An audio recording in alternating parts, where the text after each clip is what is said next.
Seja bem-vindo a mais um Vida de Padaria Cast, hoje com um convidado muito especial, o Vinícius, que é presidente da MiPão, sócio e um dos donos da Ping Pão, como a rede de padarias aqui em Belo Horizonte, que são 7 unidades, 220 funcionários há mais de 37 anos no mercado. Então você imagina aí o que ele vai poder contribuir com a gente hoje. Seja bem-vindo, Vinícius, muito obrigado por ter vindo aqui no Vida de Padaria Cast. E vamos lá, né? Vamos bater um papo e ensinar o pessoal. E hoje eu também estou aqui para aprender muito. Vinícius, como é que é a sua história aí com padarias à frente da MiPão, da Ping Pão, né? Que são 7 lojas, 220 funcionários. Como é que você veio parar no ramo? Bom, Pedro, bom dia a todos. Agradecer o convite, né? A oportunidade de estar aqui é muito importante. A gente está levando, né, um pouco da história da panificação, né, para as pessoas entenderem, né? Porque a visão que se tem de padaria, né, que é sempre um marketing, né? Ou seja, a padaria exige muito do empreendedor e na realidade é uma questão de gestão, né? Você sabe muito bem, é um exemplo disso, né? A distância você administra muito bem, né? E é possível fazer isso. A minha história começou como vendedor, né? Em 1980 eu trabalhei numa empresa chamada Servipan, distribuía os produtos da Emuzinte e eu vim para o mercado e nessa oportunidade atuando, um proprietário de padaria me ofereceu para vender a padaria dele para algum dos meus clientes e um deles interessado marcou uma ida, né, para conhecer a padaria, uma padaria muito boa, e não compareceu, era um sábado, né, ele provavelmente teve algum intempério, algum problema para ser resolvido e não pôde ir. Os dois sócios, né, parece que na realidade eles não queriam, não era só vender padaria, mas queriam acabar com aquela sociedade, me ofereceram e pediram que eu fizesse uma proposta, e eu fiz uma proposta inclusive para não ser aceita, né, uma inflação de 80% à época, ao mês, né, eu ofereci um determinado sinal, que era um apartamento onde eu morava, né, uma Brasília, por ironia, amarela, né, e o restante parcelado em 24 meses, quer dizer, numa inflação de 80%... Era um risco enorme. Né, praticamente não existia intenção e eles jamais iriam aceitar, mas aceitar... Queriam, né, se livrar, né, do problema, né? Exatamente. E terminou que nós fechamos o negócio, a padaria realmente muito boa, com 15 funcionários, e aí fomos para dentro, né? Fomos para dentro trabalhar a padaria, com grande êxito, né? Chegamos a 7 boas padarias, hoje nós temos 2 em Betim, uma no bairro Castelo, temos uma no Palmares e 3 na região do Jaraguá, né? Inclusive as do Jaraguá até às vezes mencionam, o cliente do Jaraguá menciona para a gente um certo ciúme, né, da loja do Castelo. Poxa, mas a loja do Castelo é maravilhosa, tem 850 metros, o Jaraguá merecia isso. Mas aqui tem 3, né? Então, quer dizer, são situações que às vezes a gente passa até interessante e engraçadas. Mas a nossa história se deu nisso aí, os filhos, aliás, eu só tinha uma filha, né, de 1 ano, a Mariana. Eu, quando cheguei em casa e anunciei, eu falei assim, não, vou ver minha mala na porta do prédio, né? Minha mulher vai me pôr para fora. Tivemos que mudar para próximo dessa primeira loja, né? Não tínhamos carro, então aluguei um apartamento próximo e assim nós começamos a luta. Ela com dificuldade de me ajudar, com uma criança de apenas 1 ano, né? E a gente ali trabalhando cada dia que possível, dobrando horário, turno da noite. Às vezes existia ainda essa cultura, né? Porque hoje a tecnologia, né, veio avançada aí, hoje pouca gente trabalha à noite, né? A gente tem as câmaras climáticas. Que é o padeiro noturno.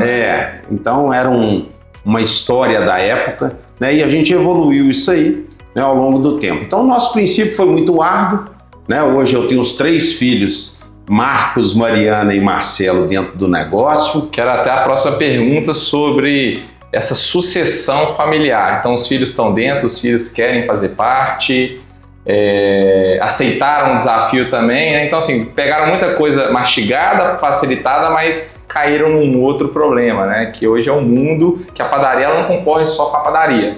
ela concorre com um lanche rápido, né? Tipo um McDonald's, que eu sei Com que certeza. tem ali perto, hamburguerias, pizzarias, que a padaria ela mudou, não é só um lugar mais de vai, busca pão e vai para casa. Hoje a padaria é um local de passar um momento, né? Então tem gente que mais vai para sua loja fazer reunião, vai tomar um café em família, vai passar tempo, né? Então, Então, hoje padaria é serviço, né? Hoje padaria é serviço. E qual, né, assim, até puxando o gancho, né, de 37 anos atrás para 2025, o que você vê que mais mudou na padaria, além do comportamento do cliente? A padaria deixou de ser um pequeno negócio, né? E virou uma indústria, né? Formalizada. Aliás, eu gosto de dizer, sabe, Pedro, que é a única indústria presente em todo e qualquer município do estado de Minas Gerais e também, né, a única indústria que transforma e vende para o cliente final. Então isso é muito importante, né? Essa transformação. E a padaria geralmente é interessante que ela tem um histórico, né, de formação de opinião. Geralmente o dono da padaria, o gerente da padaria, ele é muito ouvido pela comunidade.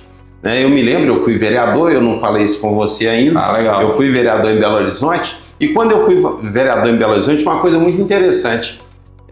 Nós tínhamos aqui 3 vereadores panificadores, padeiros, que era uma Ahmed Rachid, Silvinho Rezende e eu. Sim. Quer dizer, no meio de 41, numa cidade grande igual Belo Horizonte, por que as pessoas votavam, né, no dono de padaria? Porque ele tinha um conceito, né, de um empresário que trocava o cheque, sempre envolvido nas políticas de segurança do bairro, né, sempre discutindo a melhoria da região onde a gente atuava comercialmente. Então a gente era muito escutado, né, pelo cliente, né? E o fluxo em padaria, não existe nenhuma atividade que tenha um fluxo maior que a padaria. Se a gente somar o número de padaria, nós somos imensamente mais visitados, né, do que qualquer supermercado. Né? As pessoas, no mínimo, com pesquisas já realizadas, 4 vezes por semana elas entram na padaria, né, em média um cliente. Então, quer dizer, hoje o número de cliente dia de uma padaria é imenso. Né? Nós temos padaria com mais de 1.000 clientes dia, e são várias. Então, quer dizer, a possibilidade da gente formar opinião, né, da gente contribuir com a sociedade local, né, é imensa. Né? O nosso contato é muito grande. E a imagem que se tem do dono da padaria, geralmente é um cara atuante. Né? Primeiro, trabalhador, né, gente? Porque nós abrimos a cidade e fechamos a cidade. Exatamente. Então, primeiro acordar, último a dormir. E olha que dado legal, né? Assim, padaria, o tanto que é a força local, a força comunitária. Então eu conheço o Silvinho Rezende, resgatei que ele também era panificador, e muitos donos de padaria às vezes se incomodam com outras padarias, né? Às vezes num bairro do lado, num caminho, mas padaria ela é local.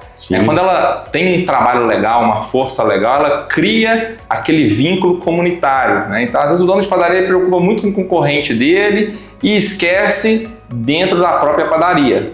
Né? Esquece do funcionário, esquece de tratar bem o cliente, porque ele está preocupado com outras padarias. E você tem grandes concorrentes ali na região, né? Então como é que você se diferencia dos seus concorrentes ali, né? Já que você tem essa força local muito legal? Pedro, o que eu vejo que a padaria, a preocupação mais importante que eu vejo, além da asepsia, do bom atendimento, é a qualidade do produto. Sabe, eu acho que isso é muito importante, né, para a manutenção do cliente. As pessoas hoje, eu percebo que elas estão em busca de bons produtos, né? Ou seja, tendo qualidade, o preço já é talvez a 4ª ou 5ª, né, referência que eu tenho de decisão de compra. Ou seja, às vezes eu vejo o camarada vendendo de forma barata um produto, mas o produto dele não vale mais, porque realmente o produto dele não tem qualidade. Padaria precisa focar um pouco mais nisso, né? Padrão, qualidade, pão quente, né? O pão francês é um produto fresco, é um produto que ele não tem longa vida. Não adianta você fornear o seu pão 2 horas da tarde para vendê-lo às 19, né? De 14 a 19 é muito tempo, ele não vive isso. Então nós precisamos estar sempre reciclando o produto, né? Trazendo bons produtos, né? Para que trabalhar uma farinha barata no pão doce? Pô, não tem necessidade. Trabalhe uma boa farinha, talvez não tenha necessidade de ser tão boa quanto o pão francês. né? Mas é uma farinha que tem que ser clara. As pessoas hoje compram pão até pela cor. Né? Eu vejo que o meu pão francês, por exemplo, o meu pão francês hoje eu tenho o preço de R$ 25,99. Me orgulho disso, porque é um preço prêmio. E o cliente vê valor. Vê valor e eu tenho certeza que na minha região ninguém vende a quantidade de pão que eu vendo. E o legal é que assim, né? Primeiro que o produto bom, ele é obrigação. Né? Por mais que seja uma padaria numa região carente, ninguém gosta de comer coisa ruim. Segundo, que o cliente, antes de comer com a boca, ele come com os olhos. Então ele compra a aparência do produto. E o que eu sempre falo nos vídeos, sempre falo com os meus colaboradores, que o cliente ele compra tudo. O produto bom, a limpeza da loja, o bom atendimento, o mix de produto. Às vezes ele vai comprar um pãozinho, quer levar um bolo, ele compra a fachada da loja limpa, iluminada. Então assim, eu rodo muitas padarias e vejo que tem cartaz pregado até hoje de manter distância de Covid. Você vê que o papel é de 2020, está até com as bordas amarelas. Né? Você vê que tem um papel lá aqui temos o Código de Defesa do Consumidor, o papel tá sujo, amarelo, com a ponta rasgada e rabiscado. Então muitos donos de padaria acabam relaxando, né? Esquecem de cuidar do próprio negócio para preocupar com o concorrente. Então assim, eu também vendo produto mais caro do que meus concorrentes e eu foco muito nisso. Né? Já pude visitar algumas das lojas, dá para ver que é uma loja muito bem cuidada, né? Então muito legal você falar disso, principalmente do pão quente. Porque eu brinco, até o pão ruim, quente, ele fica bom. Com certeza. Né? Até o pão congelado, que é o famoso pão de supermercado, ele quente, ele é bom, né? Então, um dado muito legal para vocês pensarem, né? Então, coloca uma fornada, né? Assim, programa, tem uns pão de hora em hora, pão de 30 em 30 minutos, solta 2 fornadas de 30 em 30 minutos, né? Por mais que não vai vender tudo ali, porque eu acho que vai agregar muito valor. Tem um lado muito afetivo, né? Se você ficar dentro de loja e observar, eu tenho certeza que todo mundo aqui que tem um certo período e um histórico em padaria vai concordar comigo nisso. O lado afetivo. A pessoa, quando vai pegar o pão e ele está quente, você percebe o afeto, né? A pessoa geralmente pega o pacote do pão e encosta no corpo. Cheira. Isso vai recuperar, às vezes, uma ausência de 8 horas de casa que você estava. Não, quando eu chegar na mesa, ele vai trazer todo mundo para sentar na mesa, não é verdade? Você chegou, gente, o pão tá quente, vem todo mundo, o pão quente, opa! Vem todo mundo para a mesa, quer dizer, talvez era aquilo que você gostaria de estar vivenciando, né? E o pão foi, né, o mote das pessoas trazerem. Então o pão é muito mais, né? É a palavra mais citada na Bíblia, né? O pão tem uma importância na cultura muito grande, né? E nós podemos trabalhar isso melhor, fazendo, né, de forma realmente afetiva o nosso trabalho, né? E isso termina que reflete no cliente e ele percebe que você se dá um pouco mais, né? E que você tem aquele trabalho que ele tem que ser valorizado. Legal. E de 37 anos atrás para hoje, uma das maiores mudanças foi mão de obra.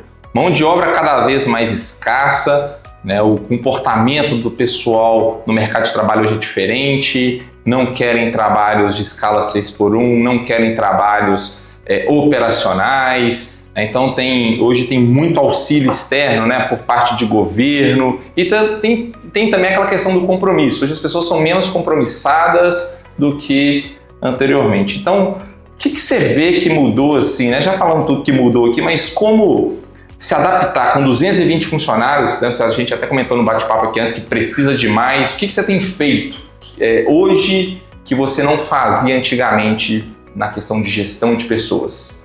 Olha, eu vejo na padaria 2 momentos que são bem diferenciados e mais complexos. Primeiro, a sucessão, né? A gente começou a bater um papo aqui sobre isso, e as mudanças, né? Para você ter ideia, anos anteriores, né, aos 30 e poucos anos atrás, eu em porta de padaria, o cliente me perguntava assim: ô Vinícius, o padeiro da noite é o mesmo padeiro da manhã?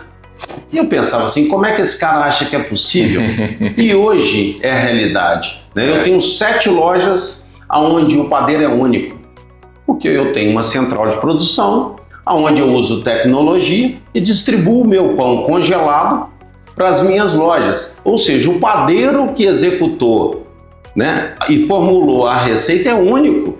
E ele já atende Betim, Belo Horizonte, Castelo, entendeu? Então, quer dizer, são mudanças, né? E lá atrás eu jamais achava que isso seria possível. Então, e quando a gente ouve, né, vocês jovens, né, principalmente, vejo aí o seu trabalho, a gente às vezes resiste, tem que relaxar. É como a sucessão não é, você falou aqui a princípio, aqui, os seus filhos renunciaram, resolveram, não, quem renunciou fui eu.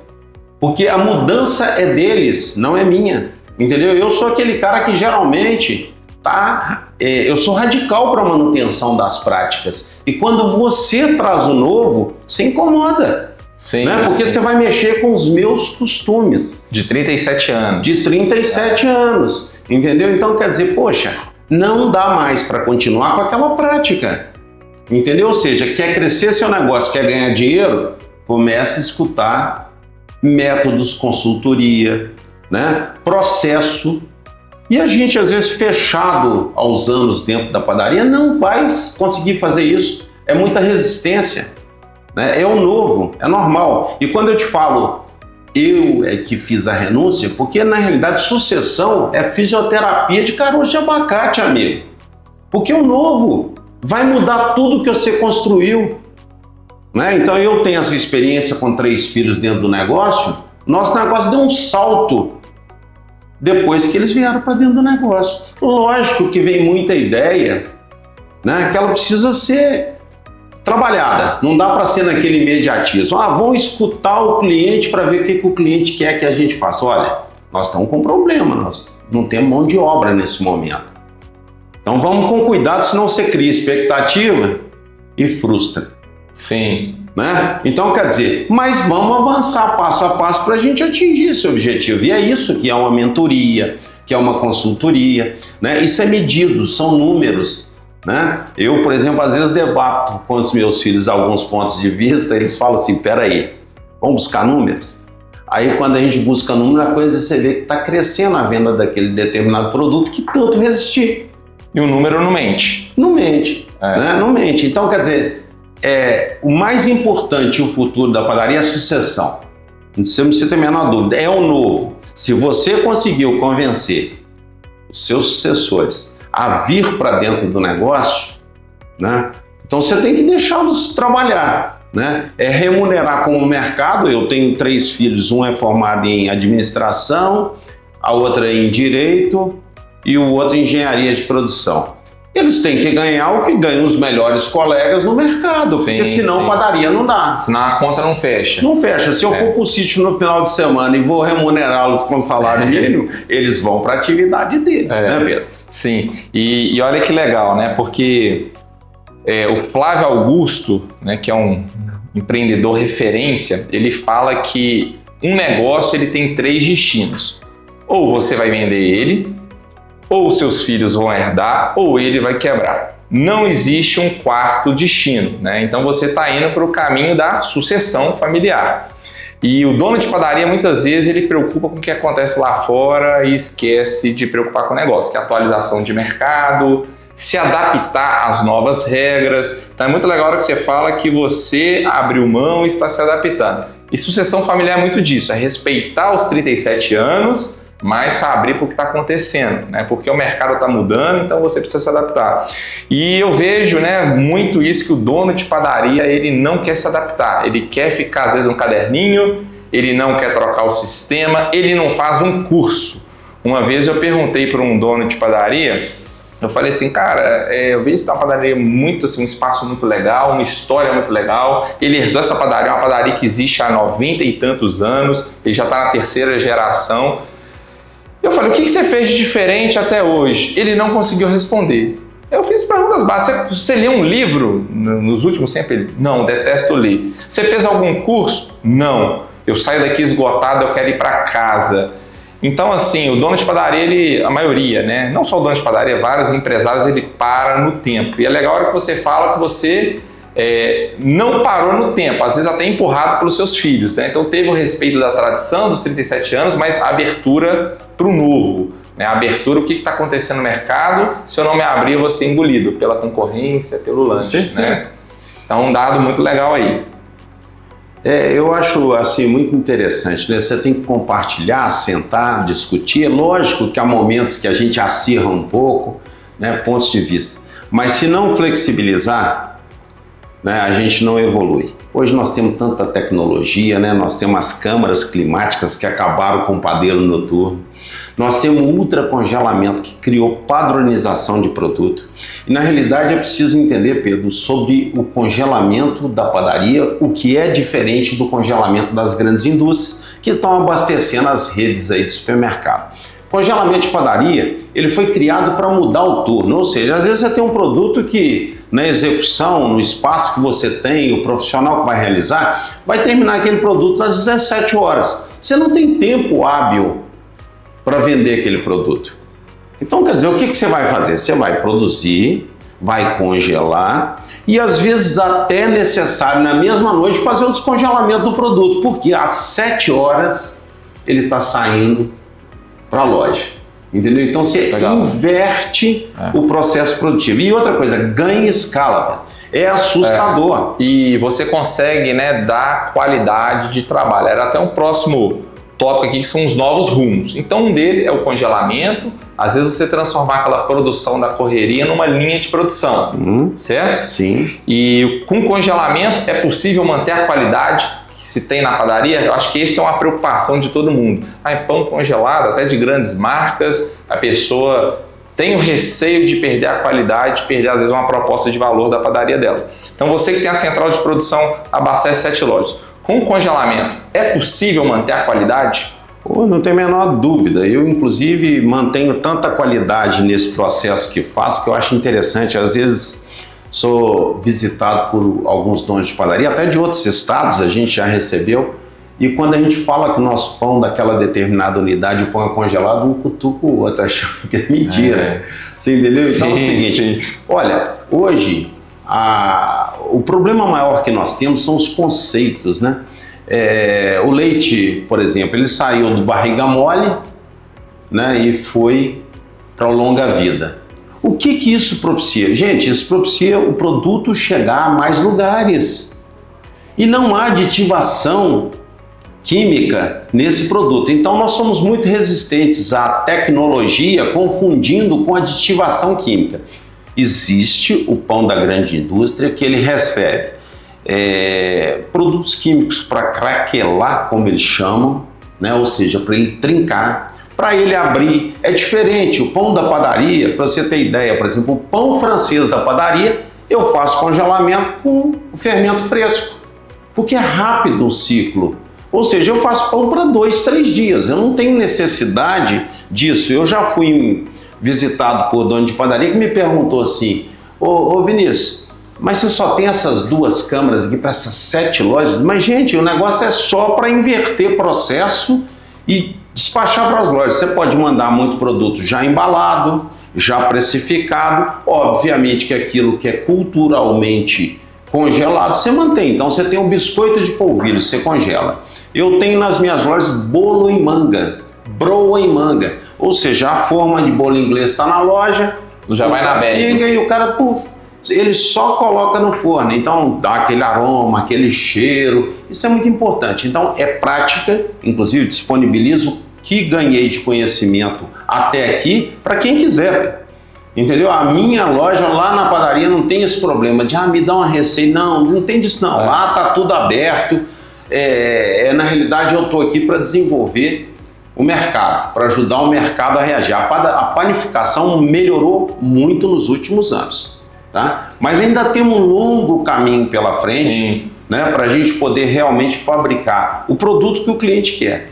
Agora, tecnologia é o que vai abrir. Por exemplo, hoje eu tenho 40 funcionários na minha central de produção atendendo as minhas 7 lojas. Eu digo para todo mundo, você pega hoje uma padaria aí de 20 funcionários, você tem 4 funcionários que estão na produção.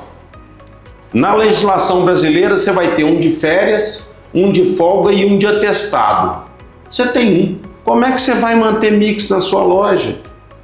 Mesmo na pequena padaria, se você puder, o cara vai fazer pão de queijo, congela o pão de queijo todo. Ele vai fazer bolo, faz logo o pacote 5 kg, congela a parte. Amanhã você só pega a manga e pinga na forma, quer dizer, aí você consegue abrir mix, sabe? E o legal é que quando a gente fala de congelamento, né, o Vinícius tem uma estrutura que talvez 5% das padarias do Brasil tenha, que é a central, né, a parte para conseguir distribuir. Mas dentro da padaria pequena, é o que ele disse, né? É possível fazer, é só trocar o esquema de produção. Às vezes de produzir de uma forma, produz, vai embora, é adaptar uma linha de produção ali dentro.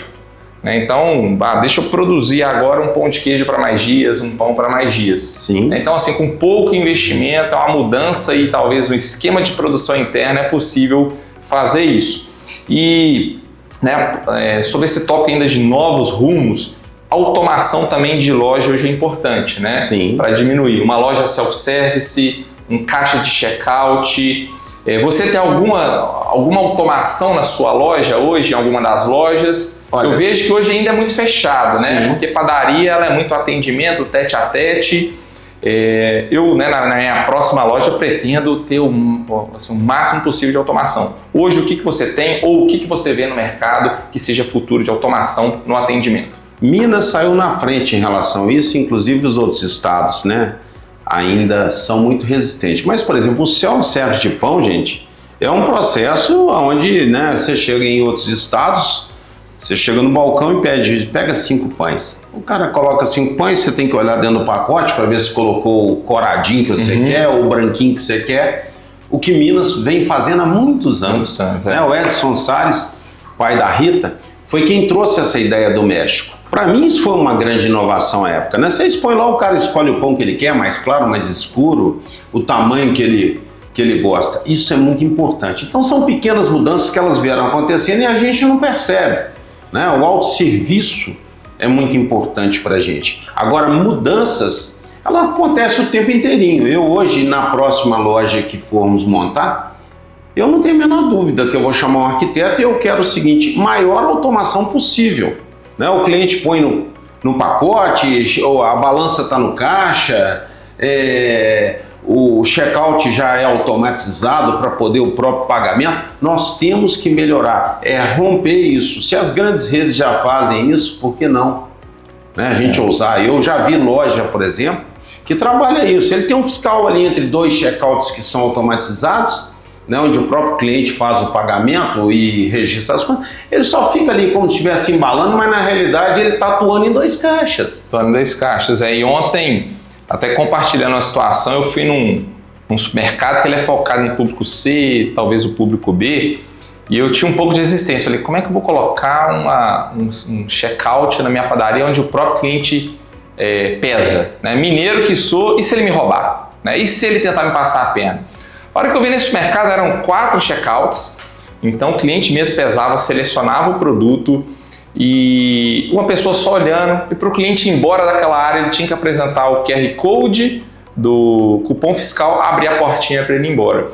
Então eu saí desse mercado pensando, falei, nossa, os mercados de público C, que eu ficava colocando empecilhos no caminho, se ele me roubar, será que o cliente vai saber operar esse checkout? Na hora que eu vi ali uma doninha de 70 anos operando, querendo ir embora rápido, não queria pegar a fila do supermercado, né? Então, o próprio cliente está se adaptando, né? Porque hoje a gente tem padaria, é um ambiente muito democrático. Então, vai gente que não quer ser atendido, que não quer conversar, vai gente de pijama, vai gente que está na pressa para levar os filhos para a escola para trabalhar. Então, assim, é legal que o futuro está aí, congelamento e automação. Mudando um pouquinho o assunto aqui, Vinícius, você como presidente da MIPAM, eu queria que você contasse para a gente o papel do sindicato. Eu conheço muitos donos de padaria e a maioria não está envolvido com o sindicato patronal, o sindicato dos panificadores, né?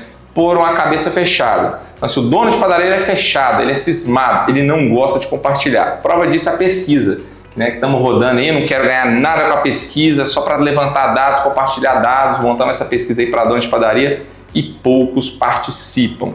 Tem medo de passar informação, não quer, mas todos querem um número. Então, assim, primeiro, qual é o papel do sindicato e por que o dono de padaria é tão fechado?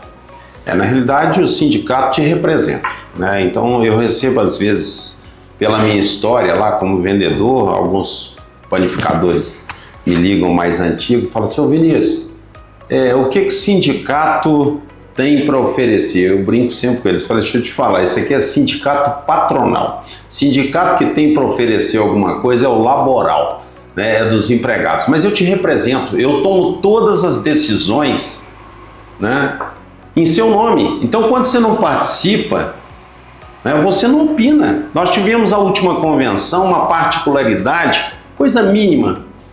Nós discutíamos para colocar na convenção qual teria que ser colocado, por exigência do laboral, qual seria o lanche. Aí nós decidimos aqueles presentes ali que o lanche seria pão com manteiga e café com leite. Uma panificadora que estava lá falou, olha, deixa eu te falar, eu tenho dificuldade porque a minha padaria é sem lactose e sem glúten.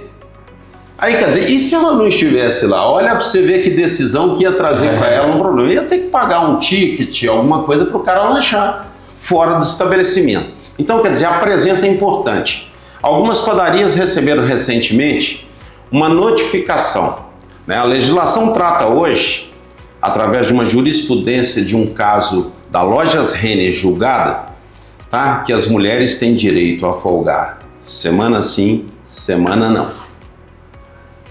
Olha para você ver como é que são as coisas. E aí me ligaram essa semana sobre essa notificação dessa adequação. Essa adequação está na convenção, porque eu precavidamente, na convenção anterior, logo quando isso veio a fazer parte dessa jurisprudência, negociei com o laboral que nós iríamos oferecer o benefício do plano odontológico, tá? Para que na convenção tratasse que a obrigatoriedade da padaria é dar um domingo a cada 7 semanas. Isso ficou resguardado, tá? Então essa notificação não procede. Quando você receber essa notificação, ela não procede, está na convenção. E eu assinei convenções de todas as cidades do estado com essa condicionante. Aí eu te pergunto, se nós tivermos que fazer essa escala, semana sim, semana não, qual é o número de funcionários que nós vamos ter que ter? Será que não era melhor a gente pagar R$14,90, R$14,97 parece que é o valor do mais barato que eu vi até agora, por mês, como benefício para o trabalhador, do que a gente ter que contratar no mínimo 30% a mais? Você pode jogar na escala, você é um especialista nisso. Sim. Olha para você ver se as suas meninas tiverem que folgar semana sim, semana não. Então é o que te falo, tem que valorizar essas coisas, né? Nós estamos lá, eu tenho uma das padarias que foi notificada, ela recebeu 18 notificações. Eu liguei para eles para ver o que havia ocorrido e várias dessas notificações eu estou colocando na convenção atual, protegendo o segmento. Ou seja, foi a necessidade dele que trouxe para nós um conhecimento de onde nós precisamos estar discutindo. Então, fazer parte de um sindicato é trazer essas demandas, é discutir junto com essa demanda. Você marca uma reunião de convenção aqui e às vezes a gente vem 5 donos de padaria no universo de 10, 12 mil padarias no estado. E assim, o dono de padaria ele é muito sozinho. Então, assim, o sindicato é justamente para dar a mão, é para, como ele falou, é para representar, né? Então, às vezes ele passa, sofre sozinho, o sindicato está aí para isso. Exatamente. Então, às vezes é para representar uma dor e tem muito dono de padaria escondido que não quer fazer parte, porque às vezes tem uma dor que é geral, se ele compartilha, o sindicato está ali para ajudar. Então, ele não está ali para roubar dado, ele não está ali para te julgar, para te criticar, tá para te dar a mão, né? E quais são os planos aí do sindicato para 2025? Você falou que um deles é proteger através de notificações recebidas que foram informadas do dono de padaria. Passar na convenção. Obviamente que sempre vão ter novas, né? Nós temos um governo que ele é da base laboral, né? Ou seja, ele sempre protege esse lado e a gente precisa se posicionar. Né? Posicionar por quê? Porque o Estado precisa de receita, né? Ele precisa de empreendedor. A visão do empreendedor no Brasil é péssima, né? Parece que a gente só degrada o país, que a gente só estraga, explora, rouba. Exatamente. Né? E na realidade nós somos também mais um trabalhador da empresa. Né? E quis correr risco. E outra coisa, né? Além de querer correr risco, eu digo que é o seguinte, a gente não pode permitir, né, a ideia de que se isso aqui der certo, fomos nós. Se der errado, foi você. Então, quer dizer, é um papel muito apertado. O sindicato ele cada vez mais representa, né? A gente cada vez mais tenta trazer o segmento para dentro para poder discutir junto questões. Olha, hoje nós temos energia no mercado livre, né? As empresas podem fazer essa opção de ir para o mercado livre, né? Hoje a subestação é um investimento. E você sabe disso? Não, você pensou nisso? E quanto custa o quilowatt? Né? Hoje nós temos um problema aí muito sério da falta de energia e o gerador. É uma opção? Então essas informações todas, além das jurídicas, é o nosso papel, né? Trazer a discussão. Nós temos energia fotovoltaica, né? Que inclusive tem virado um problema para os grandes players, né? A dificuldade hoje dos grandes players, inclusive hoje, por exemplo, você usa a energia fotovoltaica durante o dia, mas durante a noite tem que ser a hidrelétrica, né? E aí, essa compensação é essa dificuldade que a gente está vendo nos grandes players, porque as companhias de energia estão colocando isso em questionamento, e realmente é fato. Sim, né? Você não tem uma bateria hoje para acumular, né? Locação de veículo. Locação de veículo hoje é um negócio muito melhor para quem está no lucro real do que a compra. Você tem um ganho aproximadamente de 500, 600 reais, dependendo do veículo que você locar, para uso até próprio, em detrimento da compra. Aí. Entendeu? Então, quer dizer, esses conhecimentos a gente está sempre trazendo debate. A importância, por exemplo, da renúncia da contribuição que o panificador faz para o sindicato, ele não concorda com isso. Nós temos convencido os contadores que nos consultam o tempo inteirinho de demandas. São vivências, né? O Pedro vive uma, traz para a mesa, né? Quando alguém é notificado em relação àquilo, às vezes o cara acha mais fácil pagar, né? E às vezes ele não sabe que ele tem aquele direito assegurado, né? Eu, por exemplo, o CEMIG. Se a CEMIG não fizer a leitura e não te notificar aquele valor nos últimos 90 dias, o seu direito é o direito X de pagar, de recusar aquela conta acumulada, de parcelar aquele valor. Eu tenho uma experiência vivida recente, Copasa. Copasa, minha conta agora de uma das minhas unidades chegou lá de 10 mil reais de Copasa. Falei, amigo, o que é isso aqui? Fui analisar, tinha vazamento, pedi a menina, falei, bate foto para mim. Ela me bateu a foto do meu padrão, eu vi que não tem vazamento. E nem eu fiz nenhuma medida nessa loja que tenha estancado algum problema. Eu fui verificar nas últimas 6 contas, né? Ela não vinha fazendo a leitura. E como a média deu naquele primeiro mês foi baixa, quando chegou nesse último mês, a conta veio lá em cima. E o meu direito é de que, como é que você calcula o valor da Copasa? Você tem 10 mil metros cúbicos consumidos, você paga X. Se você consumiu 20 mil, você paga 10 mil metros cúbicos a X e os outros 10 mil, X mais tanto. Então, ou seja, cada vez que você vai elevando, né,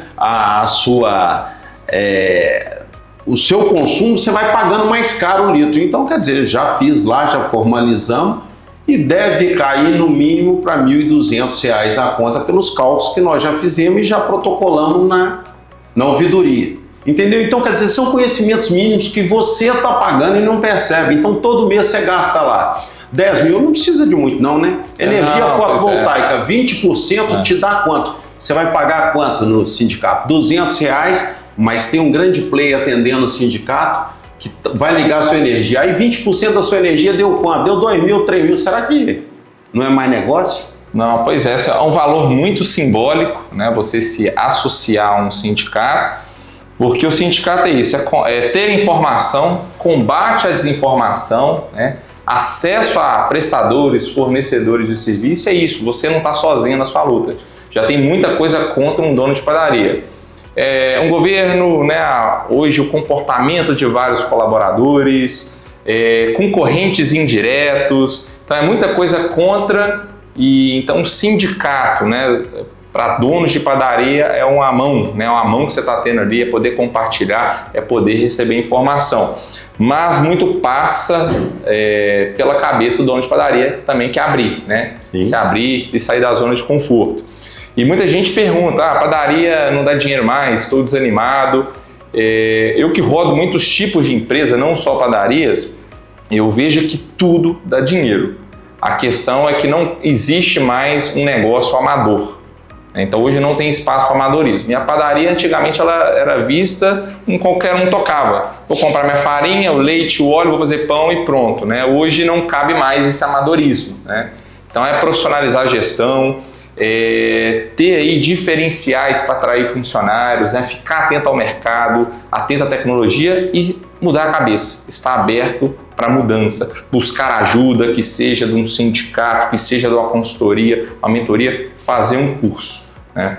E é legal que 37 anos, 7 lojas, está sempre buscando novidades ali. Então, assim, viveu um problema com a Companhia de Águas de Minas Gerais, recente, e resolveu, né? Com a ajuda do sindicato, buscando informação, buscando direito, que eu nem sabia. Eu mesmo aqui em 6 anos escutei, nesses 2 minutos que ele falou, várias coisas que eu mesmo não sabia, que eu até anotei aqui já para correr atrás de mais informação. E eu abri uma caixinha de pergunta aqui no Instagram, Vinícius. Vamos responder aqui umas 2 ou 3 perguntas. Como um bom mineiro, chegou muita pergunta. Vamos escolher algumas aqui, ó.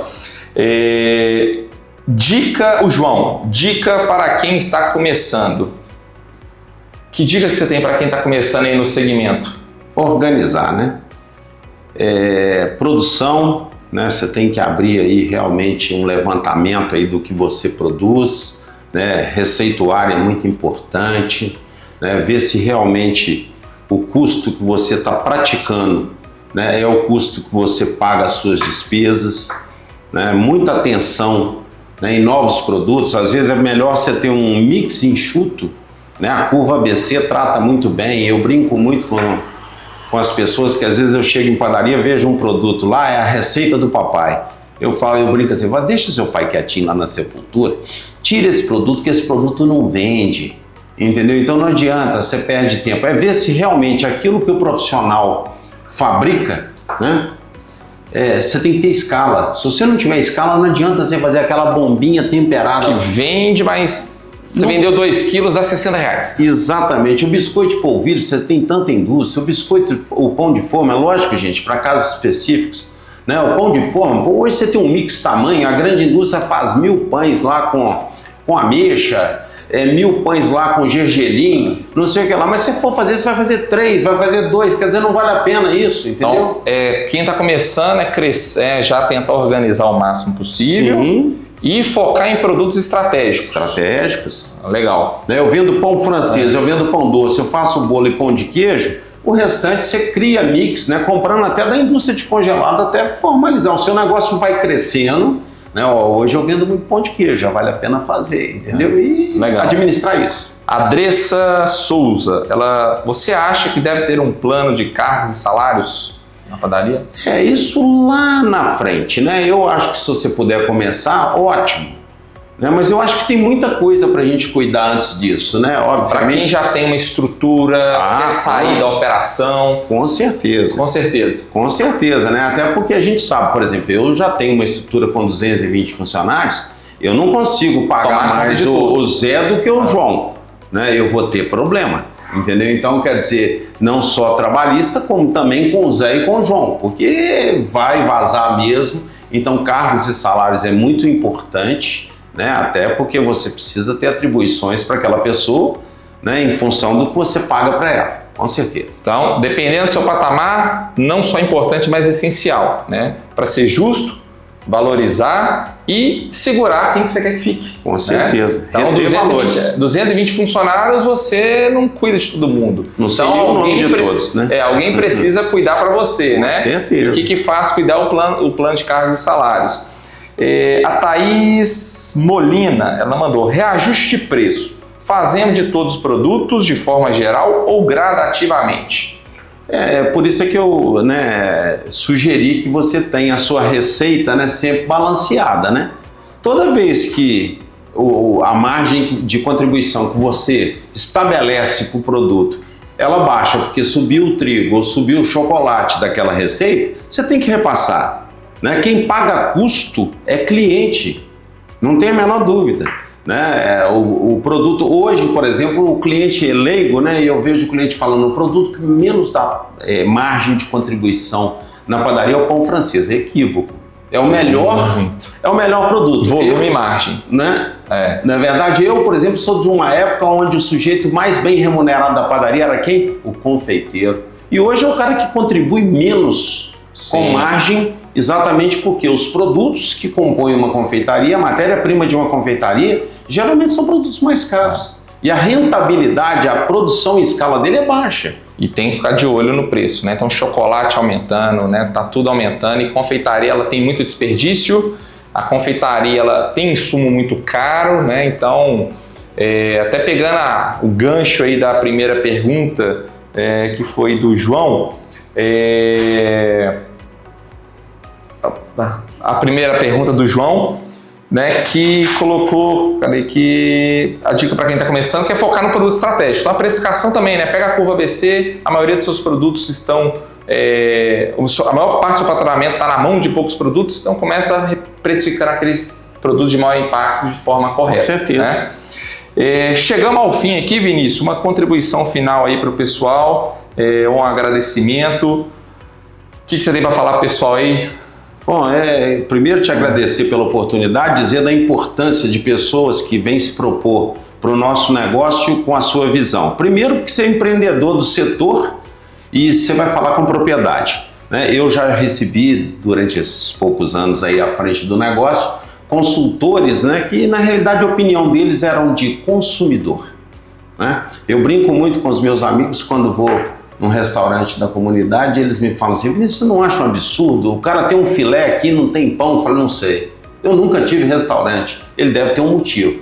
Então é o seguinte, às vezes você acha um consultor que ele não tem expertise nenhuma naquela atividade, então ele vem te dar ideias, às vezes, que não tem propriedade, não cabe para o seu setor. Então por isso que é importante, quando você tem gente dando consultoria, né, monitorando o setor com propriedade, você sabe, você vive, você sabe onde dói, né? Você sabe onde dói. Então, isso é muito bom para nós. E dizer para a gente, nós precisamos ser mais unidos, nós representamos a formação e o conceito de consumo de todos e quaisquer produto, né? Então, quem revende, a gente podia estar comprando junto, se a gente fosse mais unido, né? Mas, infelizmente, ainda não conseguimos, mas vamos conseguir ficar mais juntos, né, para a gente poder estar trazendo inovação. Hoje eu tenho certeza, capacidade de revenda de produtos, né, que isso melhora muito o cupom médio. Padaria não sabe revender, né? Às vezes a padaria quer marcar a revenda como produção, né, diferente. Desperdiça. E às vezes a revenda bem elaborada, ela até quebra a imagem, né? Todo mundo tem a imagem seguinte: padaria não é caro. E nem sempre, né? O pó de café, a manteiga, trabalhar com o supermercado. A linha, né, do uso diário, a gente tem que ter um preço de mercado bem próximo dele. Eu não vou dizer que a gente consegue vender como uma grande rede, mas, poxa, 5%, 7% mais, um pouquinho ajuda bastante. Eu digo e cito um produto: leite barriga mole. Né? Alguns anos atrás, talvez nesses 35 anos, qualquer padaria de pequeno porte para médio porte, ela vendia 1.000 litros de leite por dia.